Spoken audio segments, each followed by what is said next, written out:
Hey guys, I'm looking at some tablets for basic gaming, surfing, reading books, and watching movies. When I travel, came across a few models to test. This one's the Lenovo Tab M8 Full HD. The specs on it is pretty impressive compared to the Samsung and Apple, but this model was only like 120 bucks. So let's get started. My habits charged up, went through the basic setup already, updated the OS.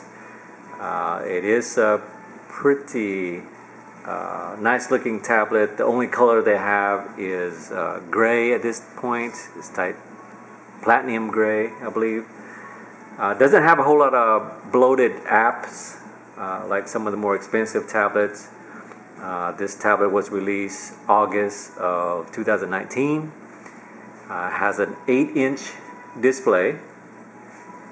Comes with 3 gigs of RAM and 32 gigs of storage.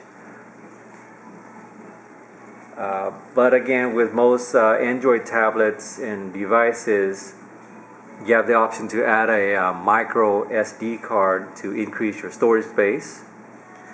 For CPU, it has the MediaTek Helio P22T octa-core, gets up to 2.3 gigahertz. Does have a 5100 milliamp hour battery. The specs say it lasts up to about 18 hours of continuous use, but like with regular surfing and gaming and some sleep mode in between, it's lasts me roughly about 3 days. It does come with a USB charger, the old traditional type. So how does this compare to other tablets?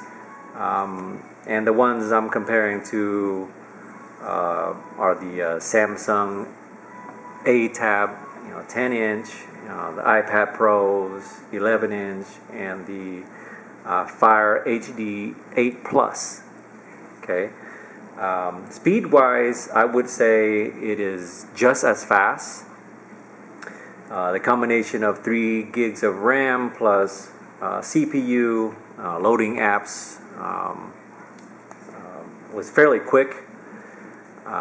With the Samsung A-Tabs, speed-wise, it's roughly about the same if you get the 3 gigs of RAM version.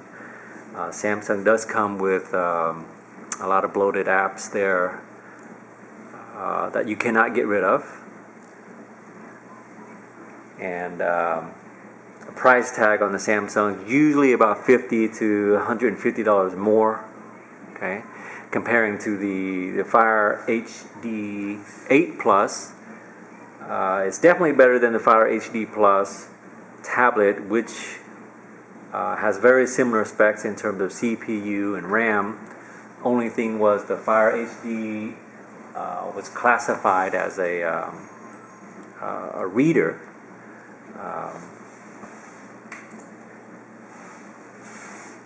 And so it does have a bunch of bloated apps on it that you cannot get rid of.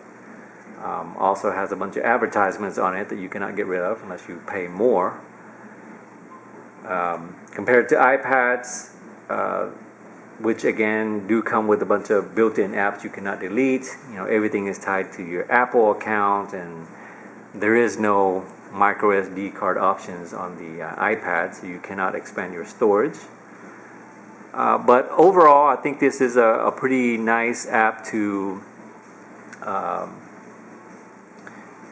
surfing and gaming, watching YouTube videos and such.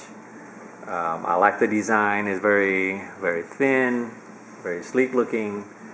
Only thing I am kind of disappointed about is the USB charger, which is the old traditional kind that you have to plug in a certain way, right, for it to work.